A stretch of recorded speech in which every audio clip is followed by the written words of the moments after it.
Nama saya Bambang, tapi bukan Nursena, Pak. Jadi kalau kebetulan namanya sama, saya jadi jurusan ilmu Al-Quran dan tafsir. Mungkin sudah ratusan bahkan puluhan bahkan ratusan kali saya mengikuti apa yang disampaikan oleh Pak Bambang, karena memang saya sudah sering mengikuti apa yang disampaikan oleh Pak Bambang sekitar 2 tahun lebih. Jelas yang saya tahu, Pak Bambang ini adalah orang yang pernah belajar di Timur Tengah, apakah itu di Syria dan sebagainya, dan ia pertama kali yang mengenalkan tentang kekristenan ortodok di Indonesia. Pertanyaan saya begini, Pak Bambang, apakah tadi sudah disampaikan apa belum? Mohon maaf karena saya tadi agak telat, jadi baru beberapa menit yang lalu saya datang, mohon maaf. Jadi misalkan nanti tadi sudah disampaikan dengan rinci, ya mungkin bisa diulangi lagi karena saya baru datang. Tentang problematika Injil Barnabas ini.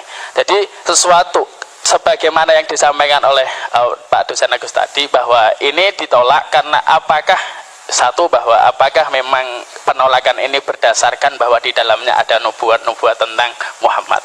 Yang kedua tentu bahwa sahabat-sahabat dari atau teman-teman dari Kekristen menolak tentu berdasarkan siapa sebenarnya penulis ini. Tadi saya sudah ke teman-teman yang mungkin mendengarkan, dia mengatakan kata Pak Bambang pendeta siapa itu. Nah, begini Pak, ya, tentang yang menulis Injil Barnabas ini sendiri, saya mendapatkan beberapa jawaban yang mohon maaf berbeda. Bahkan itu mohon maaf dari teman-teman Kristen itu sendiri. Pernah saya tanyakan ini siapa sebenarnya penulis Injil Barnabas, kenapa ini ditolak? Dia mengatakan bahwa yang menulis ini ada yang mengatakan salah seorang warga yang berkedudukan di Austria. Kemudian ada yang mengatakan bahwa ini ditulis oleh Mustafa de Arande, salah seorang Muslim yang ada di Spanyol. Pertanyaan saya, siapa sebenarnya penulis Injil Barnabas ini menurut Pak Bambang Nursena, dan tentu dengan didukung dengan bukti-bukti sejarah maupun bukti-bukti secara tertulis. Baik, Assalamualaikum warahmatullahi wabarakatuh. Iya, terima kasih.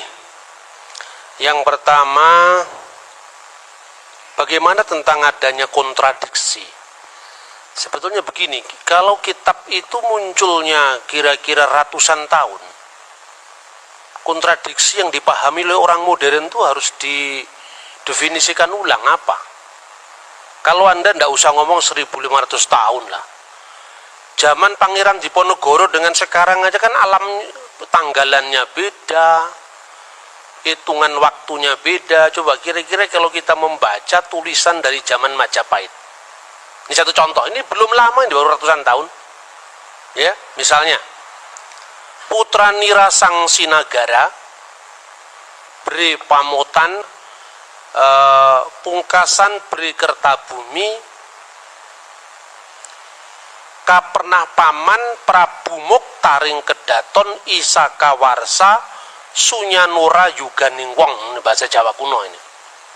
Kira-kira Anda paham nggak kira-kira bahasa ini? Terus kemudian orang berdebat sekarang tentang runtuhnya Majapahit tahun berapa.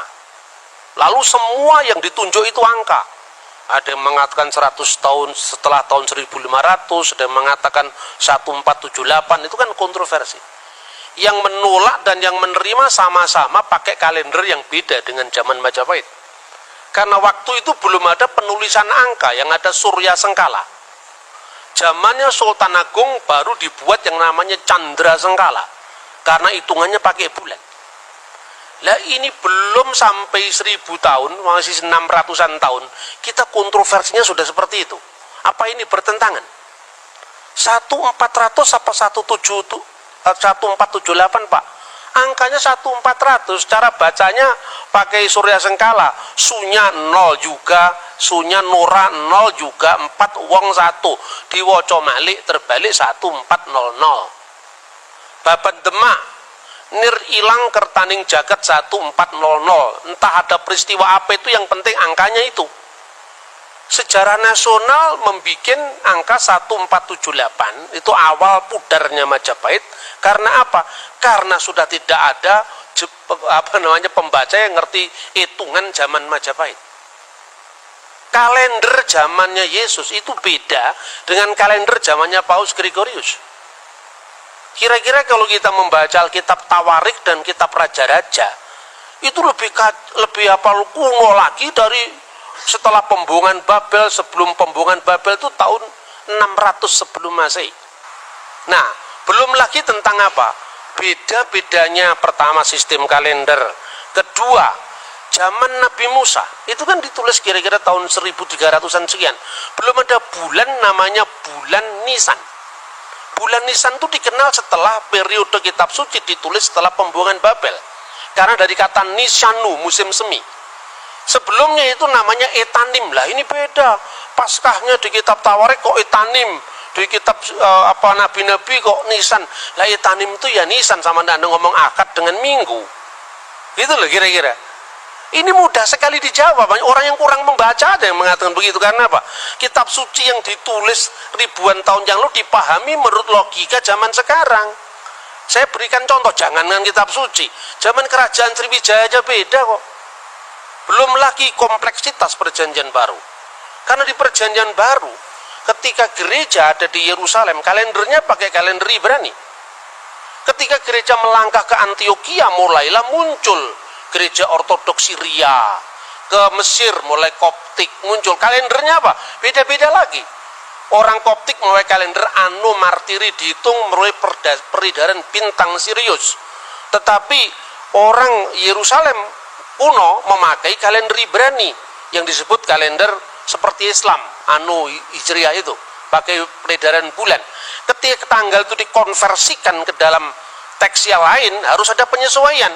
Seorang lahir tanggal 27 bulan Julkaizah tahun 1383 misalnya. Ayo Masehnya berapa? Ngitung Natal saya bisa hitung kepada Anda sampai detail, saya bisa ngitung. Karena apa? Saya belajar kekristenan dari sumber aslinya, sumber primer. Saya tidak menafikan orang barat yang belajar kitab suci, tetapi rata-rata yang mereka baca itu sumber sekunder. Jadi misalnya Natal dituduh kelahiran Dewa Matahari. Lalu sedangkan Natal itu sudah ditentukan di Mesir tahun 189 kok. Kalender penyembahan Dewa Matahari baru tahun 274 zamannya Aurelius. Karena orang barat termasuk penulis entry Christmas di Biblia Britannica, Americana, tidak pernah baca buku Didaskalia Apostolorum yang pakai bahasa Koptik, bahasa Yunani, dan itu yang saya koleksi sampai hari ini. Nah, makanya bagi saya perbedaan informasi karena sistem kalender yang berbeda, angka tahun yang berbeda, itu persoalan sejarah, bukan persoalan ini. Kedua, visi teologis yang berbeda. Masing-masing penulis itu punya latar belakang yang mewarnai tulisannya. Karena di dalam pandangan Yahudi Kristen, yang namanya wahyu itu bukan sesuatu yang turun dari langit, tetapi wahyu itu menyejarah. Taurat bicara dalam bahasa manusia, kata misalnya orang Yahudi. Kristen juga demikian. Setelah aku menyelidiki dengan seksama segala peristiwa yang terjadi di antara kita, dari saksi mata dan pelayan firman misalnya. Artinya di situ ada riset. Nah, sekarang ini definisi tentang wahyu aja kita belum sama kok. Kita mau menilai agama orang dari perspektif kita, itu loh kira-kira. Nah, itu satu. Kedua, kenapa Injil Barnabas itu ditolak? Pertama, bukan karena isinya Muhammad atau tidak, menerjemahkan aja orang Kristen kok. Islam kan tinggal enaknya sudah diterjemahkan. Kan jarang yang ngerti bahasa Itali. Yang ngerti bahasa Itali kan pastor-pastor Katolik. Sudah diterjemahkan tinggal baca. Kalau orang Kristen punya niat jahat, nggak perlu dong diterjemahkan. Ngapain diterjemahkan? Itu merugikan kita. Tapi karena semangat keilmuan kita terjemahkan. Sampai penerjemahnya di dalam bahasa Arab pun juga orang Kristen Koptik. Namanya adalah Khalil Sa'adah. Tetapi demi keilmuan dia memberikan contoh bahwa memang dalam konteks perjanjian baru itu misalnya ada persoalan-persoalan angka tahun, misalnya Yesus lahir zaman Kirenius atau tidak. Tetapi bangunan dasar seluruhnya betul ditemukan prasasti tentang kata iterum, bahwa dia yang kedua kali bertakhta. Tetapi soal Injil Barnabas ini parah sekali karena memang abad 16 dari abad pertama. Jadi bukan persoalan ada Muhammad atau tidak ada Muhammad, bukan, tapi karena semangat keilmuan. Lah memang Injil abad 16 masa mau dipakai? Sedangkan peristiwanya abad pertama. Sekarang gini, Anda percaya nggak proklamasi 17 Agustus tahun 1945? Percaya dari mana? Dokumennya ada, Pak. Koran-koran dari zaman Jepang, Suara Asia, Arsip Nasional memang ada. Kemudian kira-kira ratusan tahun kemudian, orang mengatakan, loh kenapa informasi saya nggak diterima? Lah yang jelas kamu datang tiba-tiba dan punya nilai sejarah, bagaimana mau diterima? Nah, soal admirable itu bukan soal begitu. Karena di dalam naskah kuno manapun, sekarang ini terlalu mudah, saudara-saudara. Ada teman-teman yang mengartikan Parakletos itu dengan Periklitos yang terpuji, admirable. Tidak ada naskah manapun yang eksis dari 5.780 naskah. Semuanya berbunyi sama.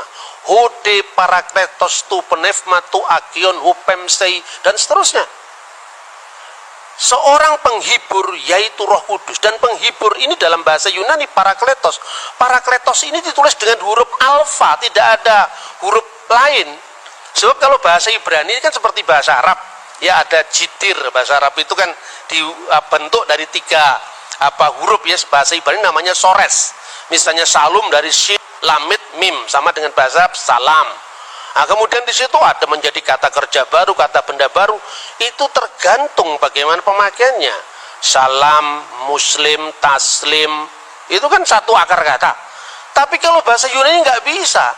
Parakletos ya parakletos, periklitos ya periklitos. Karena apa? Seperti bahasa Indonesia, cowek nggak bisa dibaca cuek, nggak bisa dibaca cowok, ya cewek. Karena itu memang struktur bahasanya berbeda itu.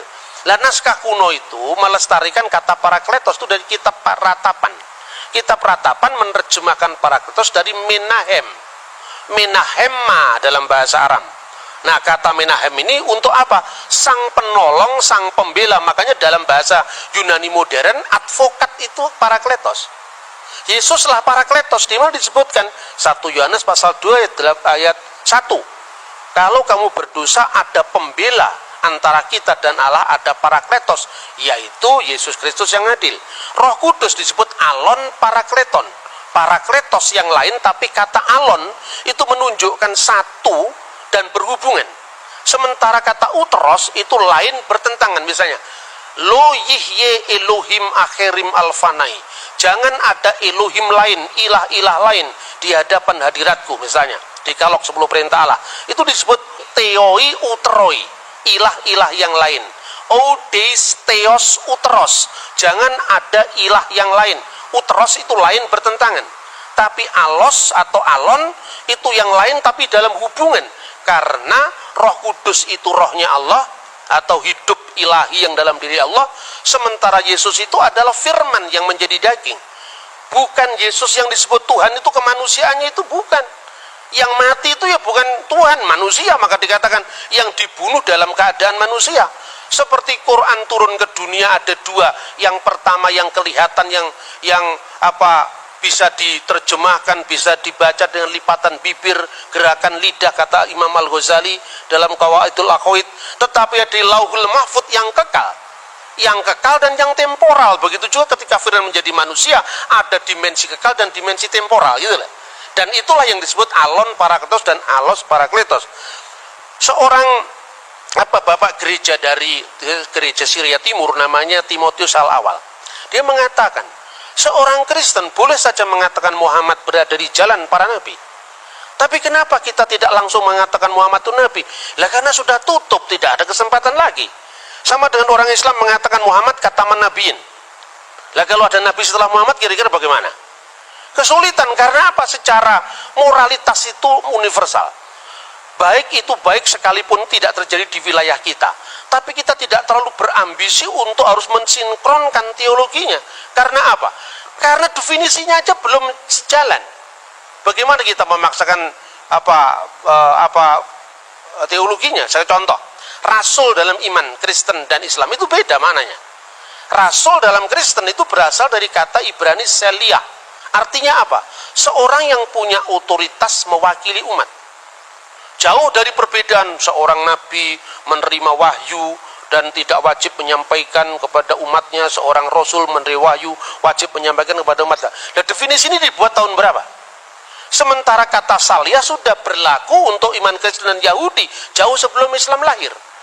600 tahun berlalu, tentu saja definisi itu ada yang berkembang toh. Artinya di dalam Kristen, Ibrahim bukan rasul. Di dalam Yahudi, Musa bukan rasul. Tapi Musa adalah nabi, Ibrahim adalah nabi. Rasul hanya ditentukan untuk wakil-wakil kongregasi Yahudi. Makanya disebut Selia Hasibur. Jadi Yesus itu imam besar, makanya disebut rasul.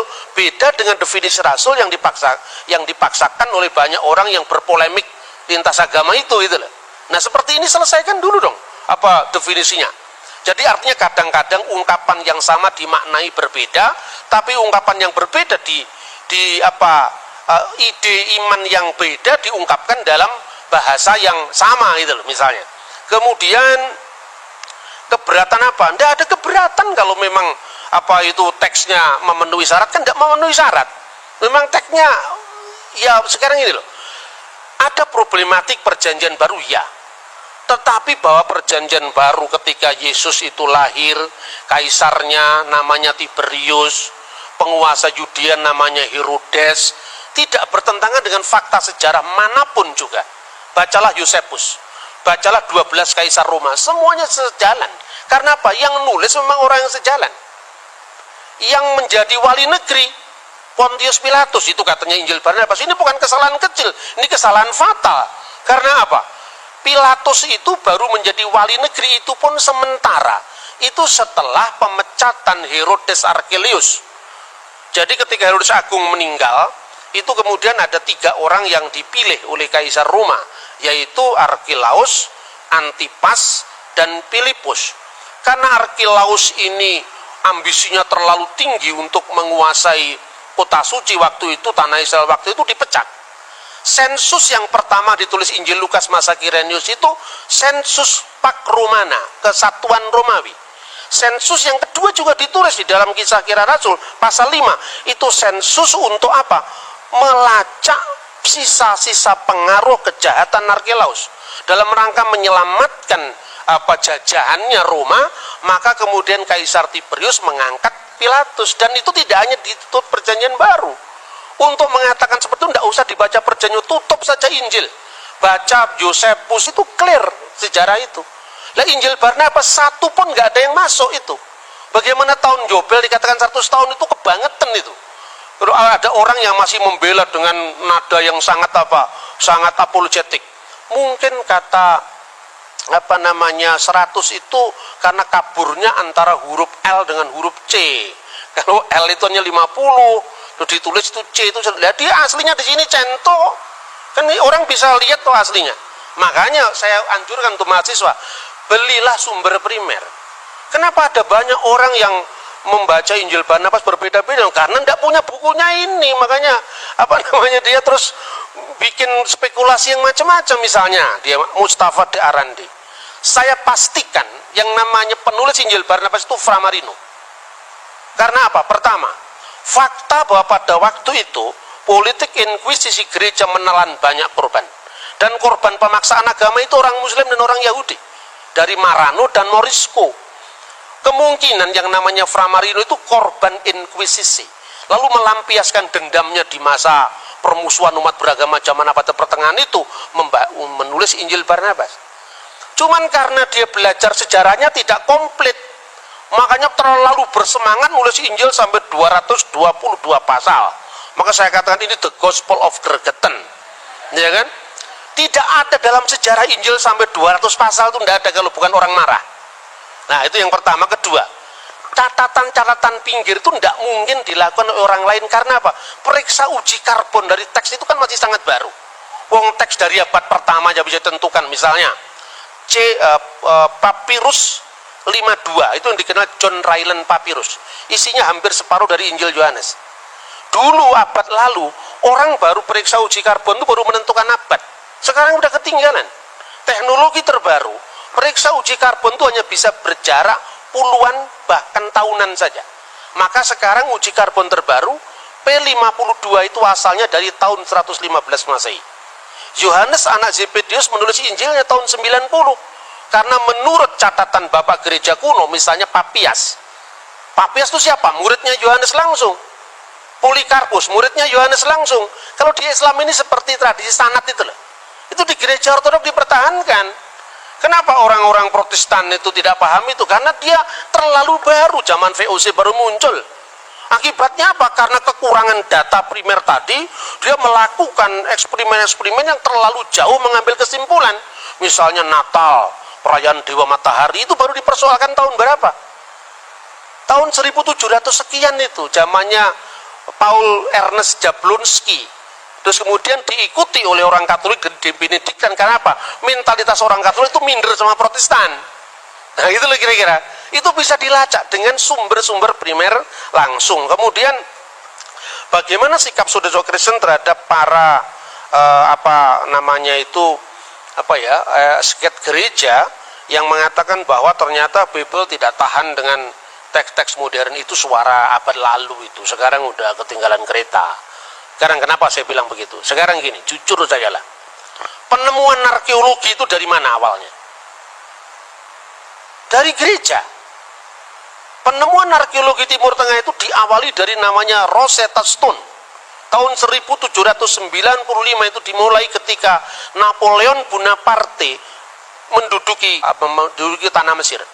Lalu salah seorang tentaranya menemukan satu batu tertulis dalam 3 bahasa, yaitu bahasa hieroglif, bahasa Mesir kuno yang dipakai pada zaman para Fir'aun. Kemudian bahasa demotik, bahasa Mesir kuno dipakai di antara demos, rakyat, dan bahasa Yunani. Adalah seorang Perancis Katolik, di agamanya masih muda, umur belasan tahun, sudah menguasai 4 bahasa kuno, Ibrani, Yunani, Latin, Aramaik. Ketika dia mendapat pengumuman dari zaman Napoleon, siapa yang mau ikut ekspedisi arkeologi ke Mesir, dia datang. Bingung waktu di Mesir, apa yang dia lakukan? Dia tanya, komunitas terkuno dari gereja ini, dari Mesir ini apa? Islam? Bukan, baru abad ke-7. Kristen Ortodok Yunani juga tidak, Kristen Koptik Ortodok. Nah, untuk dia bisa komunikasi dengan orang setempat, dia pakai bahasa Arab. Lalu masuk gereja, bingung dia.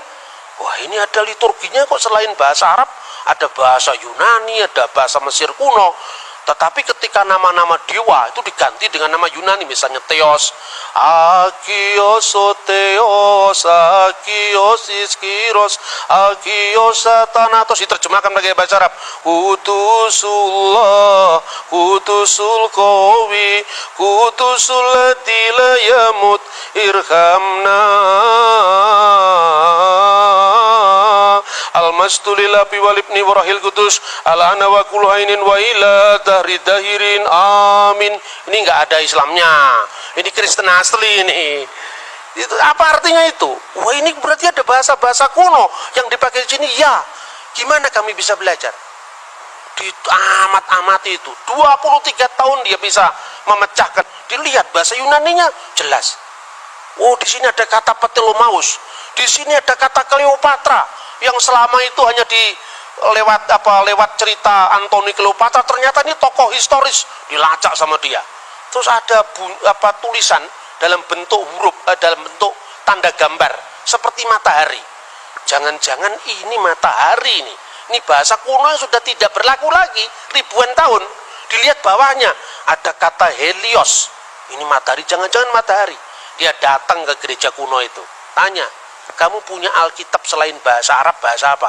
Yunani. Selain bahasa Yunani, bahasa Koptik. Apa itu bahasa Koptik? Bahasa zaman Fir'aun.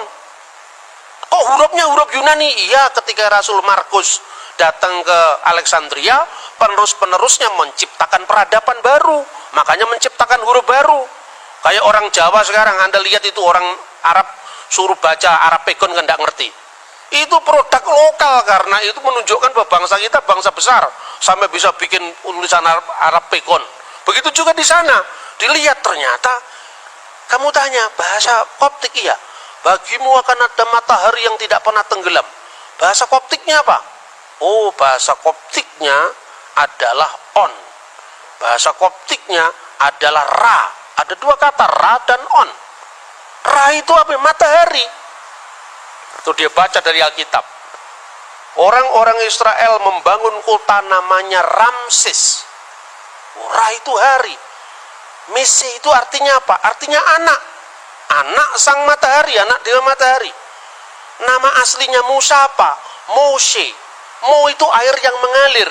Mese itu bahasa Mesir kuno, artinya anak, anak yang diambil dari air yang mengalir. Ketemu sudah ini bahasa. Sejak saat itu muncul namanya Egyptologi. Ini asalnya dari Bible ini. Kok dianggap Bible bertentangan dengan pengetahuan bagaimana?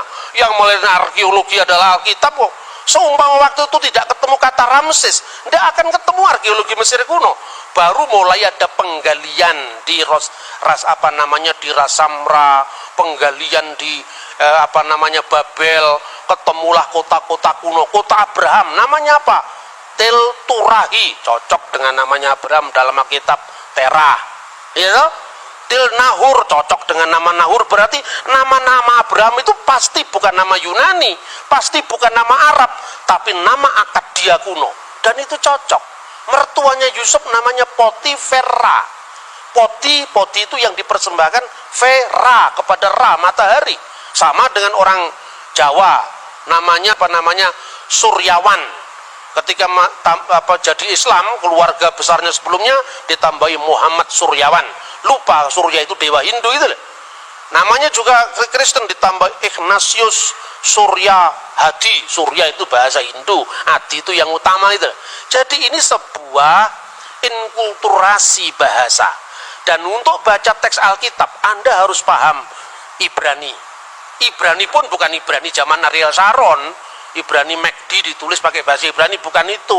KFC ditulis pakai bahasa Ibrani, enggak. Anda harus belajar namanya paleografi, tulisan-tulisan kuno. Karena untuk memahami naskah Qumran, Anda tidak bisa cukup hanya membaca teks Ibrani modern. Nah itulah kira-kira perkembangan huruf, lalu arkeologi, lalu bahasa. Itu minta maaf. Orang-orang yang menyebut dari Eropa yang teolog genit itu tidak tahu yang begini-begini ini. Saya minta maaf, bukan saya merendahkan, tidak. Tapi terlalu dangkal untuk memahami naskah yang usianya ribuan tahun hanya bermodal bahasa Inggris sekedarnya, bahasa Yunani. Bahasa Yunani Perjanjian Baru itu beda dengan bahasa Yunaninya Plato. Gitu loh. Terus yang terakhir, kemudian dari arkeologi Mesir kuno itu muncul arkeologi kota Abraham, Ur Kasdim, baru muncul penggalian Yeriko. Setelah Yeriko, baru muncul penggalian Holy Land.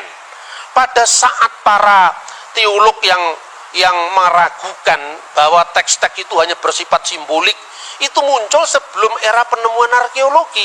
Satu contoh misalnya, seorang meragukan apakah dalam Perjanjian Baru ada ungkapan 5 serambi dalam kolam Siloam. Mana tidak pernah ada arkeolog yang membuktikan ada 5 serambi. Lalu dia tafsirkan, kalau gitu itu hanya sifatnya alegoris. 5 serambi itu 5 Torat Musa. Jadi itu nggak bisa dipahami secara literal. Tahun 1961 ketika buku ini terbit, pada saat yang sama timnya Marshall itu menemukan memang benar dalam penggalian kolam Siloam ada 5 serambi. Dan itu terbit pada saat yang sama ketika buku itu dipakai sampai hari ini. Makanya belajar teologi aja nggak cukup, harus belajar arkeologi juga. Arkeologi Borobudur Anda pelajari yang baru abad ke-8. Masa arkeologi Mesir kuno dari tahun 3000 tahun yang lalu tidak kita pelajari, padahal itu ketika kita ngomong dalam Al-Quran, dalam Injil tentang Fir'aun. Fir'aun itu bukan nama orang. Fir'aun itu paraoh artinya. Itu tiang besar. Dan di mana itu sebutan paraoh itu mulai? Setelah generasi Old Kingdom. Ketika kerajaan Israel, kerajaan Mesir kuno pindah dari Giza menuju ke Luxor dan sebagainya. Baru Anda lihat sendiri ke sana. Saya beberapa teman dari Al-Azhar itu saya anjurkan, kamu kalau mau tahu sejarah Mesir, jangan hanya baca Perjanjian Baru, karena Perjanjian Baru kan baru muncul abad pertama. Jangan baca hanya Quran yang muncul abad ke-7. Kamu baca langsung itu, temuan-temuan arkeologi itu. Nah, sebagai seorang ilmuwan, ketika Anda belajar arkeologi itu, tutup dulu kitabmu, Biblemu. Supaya apa? Supaya kita bisa netral, jangan kita dipenjara karena teks. Karena teks itu membimbing kita, oke lah kalau secara hidayah silahkan. Tapi kalau secara ilmu pengetahuan, masa kita bisa mengkritisi teksnya orang, teksnya kita sendiri kita protek, kan tidak fair itu gitu loh. Nah, oleh karena itu saya menyatakan tentang pentingnya gereja ortodok itu di mana? Karena gereja ortodok itu saksi hidup dari semua data-data arkeologi itu. Coba Anda mau belajar bahasa Yunani. Pembawa gereja ortodok pertama itu bukan saya, tapi Romo Daniel. Nah, kemudian generasi setelah Romo Daniel itu kan menekankan aspek tentang liturgi gereja, sejarah gereja. Saya tidak bisa hanya begitu. Karena apa? Ketika saya masuk dalam salah satu gereja ortodok saja, berarti saya menutup akses informasi saya untuk ortodok yang lain. Makanya saya memperkenalkan kajian Syriak, kajian Koptik dalam konteks ini. Anda mau tahu bahasanya Yesus? Sampai sekarang Alkitab Pesita masih ada, bahasa Suryani. Dipakai tidak hanya sebagai bahasa liturgi, tapi bahasa sehari-hari. Di Maklula, Said Naya di Syria. Anda mau pakai bahasanya Pontius Pilatus, bahasa abad pertama, masih dipakai teks suci Perjanjian Baru. Anda mau cari bahasanya Nabi Musa, masih dipakai dalam kitab Taurat. Anda mau cari bahasanya Fir'aun, jejak-jejaknya dijumpai dalam kitab Ibrani. Misalnya, nama Asnat itu kekasih Nait. Nait itu dewa kuno zamannya Yusuf. Yusuf ketika menjadi Perdana Menteri, nama Yusuf itu kan nama Ibrani, Yosef. Ketika di Mesir mendapatkan nama baru. Apa itu? Safnah Paneah. Di situ kunci hidup. Hidup, makanya Akhenaton, Aton yang hidup. Nah ini nggak cukup hanya bisa ditelaah dari bahasa Arab yang terlalu baru untuk itu. Tidak cukup diambil dari bahasa Yunani, Perjanjian Baru yang konteksnya terlalu jauh. Harus diambil dari teks langsung yang melestarikan bahasa Koptik. Yaitu apa? Gereja Ortodok Koptik. Ini ada di Mesir, tidak ada di Syria. Makanya saya tidak kerasanan kalau hanya di satu tempat. Saya mau passing over dari semua tradisi keagamaan. Soal kemudian saya coming back kepada agama saya sendiri. Karena saya harus punya rumah supaya kalau mati ada yang mengubur. Kan itu saja sebetulnya. Tapi konteksnya apa? Konteksnya bahwa orang beragama itu jangan taklid buta itu loh. Kita mesti melihat problematik masing-masing teks itu. Dalam semua apa yang saya katakan, Injil Barnabas sama sekali tidak masuk dalam hitungan itu. Karena apa? Terlalu baru. Sama dengan Anda membahas zamannya Patih Gajah Mada abad ke-13 berdasarkan naskah Melayu, itu pun bukan bahasa Jawa, tapi bahasa Thailand itu loh. Lah bahasa Italia aja belum ada kok. Jadi Perjanjian Baru itu bukan sewenang-wenang ini yang cocok dengan Iman Kristen diambil, yang tidak cocok dibuang. Tidak seperti itu. Makanya apokrif atau kanonik dalam gereja ortodok itu tidak sedikit dalam gereja Protestan. Gereja Protestan itu kan sudah mewarisi teks yang sudah tertutup gitu loh. Lalu di gereja ortodok kan tidak. Misalnya kisah tentang Bunda Maria dipelihara di Bait Allah oleh Zakaria, yang itu ada di dalam Quran, ya kan? Tetapi dalam Alkitab pun sebenarnya tidak ada, implisit ada, tapi tidak ada. Itu ada dalam dokumen gereja Synaxarion yang diabadikan dalam buku yang namanya Protevangelium Yakobi. Bagi orang gereja ortodok tertentu, ini kitab apokrif, ya. Tapi karena kitab apokrif ini ditulisnya paling dekat dengan peristiwa, tidak peduli, diambil. Diambil untuk apa? Mengisi kekosongan sejarah. Tapi normanya tetap yang kanonik gitu loh. Jadi apokrif kanonik itu bukan sesuatu yang batas hitam putih, enggak. Apalagi kalau hanya sekedar ini menguntungkan iman itu, tidak ada pertimbangan semacam itu. Contoh lain misalnya, di dalam ajaran Katolik dan Ortodok sebetulnya kitab yang disebut dengan Biblia Hebraika itu kan sebetulnya warisan dari Yahudi Yamnia. Setelah gereja kuno dikutuk sama orang Yahudi lewat konsili lokal yang mengatakan terkutuklah orang-orang Nasrani maksudnya, itu orang Kristen. Hendaklah nama mereka tercabut dari kitab kehidupan, itu tahun 90 Masehi. Dokumennya dinamakan Birkat Haminim, itu tahun 90 Masehi. Gaung daripada pengutukan itu adalah apa? Orang-orang Yahudi mulai menolak Septuaginta. Karena dalam Septuaginta ada bukti keperawanan Maria, di mana kata Parthenos itu artinya tidak sekedar perempuan muda yang bisa perawan atau tidak, tapi harus berarti perawan.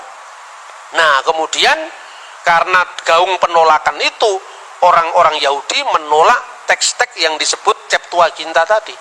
Tetapi penolakan orang Yahudi terhadap Septuaginta itu juga tidak sedikit gereja modern. Buktinya apa? Yesus memperingati perayaan yang namanya penahbisan Bait Allah. Itu diambil dari buku Makabe, 1-2 Makabe, yang dipakai oleh gereja Katolik dan gereja Ortodok. Gitu loh. Jadi karena begini, Dalam iman Kristen, firman itu tidak menjadi kitab dalam pengertian harafiah, tapi firman itu turun dalam sosok manusia Yesus yang adalah peristiwa. Maka Injil bagi iman Kristen adalah peristiwa kabar baik, bukan kitab yang turun dari langit. Dalam sejarah, dalam ilmu agama-agama, ini harus jujur dihormati. Kenapa Timotius awal tidak keberatan mengatakan Muhammad berada di jalan para nabi? Di satu pihak dia tetap bisa mengagumi nilai-nilai kebaikan pada agama lain, tapi di pihak lain dia tetap untuk menjaga koridor teologisnya dengan agama lain. Ini mirip. Anda bisa mengikuti bahwa ada orang agama Bahai yang orangnya kelakuannya baik-baik ketimbang kelakuannya yang suka bakar-bakar toko itu. Secara ortopraksi dia baik, tapi kan kitabnya kitab setelah Al-Quran, Pak. Nabinya juga Muhammad Baha'ullah. Itu sudah tutup, Pak, pewahyuan kita. Namanya katamu Nabi Muhammad. Kita tidak bisa mengakui Bahai. Tapi kalau kelakuan baik ya kita akuilah, Pak. Artinya apa? Seperti itu, setiap agama itu punya batas. Bagi orang Yahudi, nggak mau mengakui Yesus perjanjian baru. Karena apa? Musa itu puncak pewahyuan. Bagi iman Kristen, Yesus itu puncak pewahyuan. Artinya, tidak relevan lagi untuk tuntutan imannya, tetapi tidak untuk tuntutan etikanya, moralnya, hubungan, karena iman itu tidak hanya kebenaran, tidak hanya dibatasi dengan ortodoksia kebenaran iman, tapi juga kebenaran berperilaku dan kebenaran penyembahan. Makanya ketika Timotius awal mengatakan Muhammad berada di jalan para nabi, tidak menyalahi imannya, tetapi juga tidak menutup mata objektifnya bahwa Nabi Muhammad memang berjasa besar di dalam misalnya mengarahkan bangsa Arab sampai kepada satu deklarasi bahwa tidak ada ilah selain dari Allah. Itu loh kira-kira. Dan itu ternyata cocok dengan perjanjian baru. Tetapi definisi kenabian, definisi pewahyuan itu memerlukan jalan panjang lagi untuk kita berdialog. Makanya perlu dialog teologis seperti ini. Terima kasih. Bantu, subrek, like dan komen ya teman-teman. Terima kasih.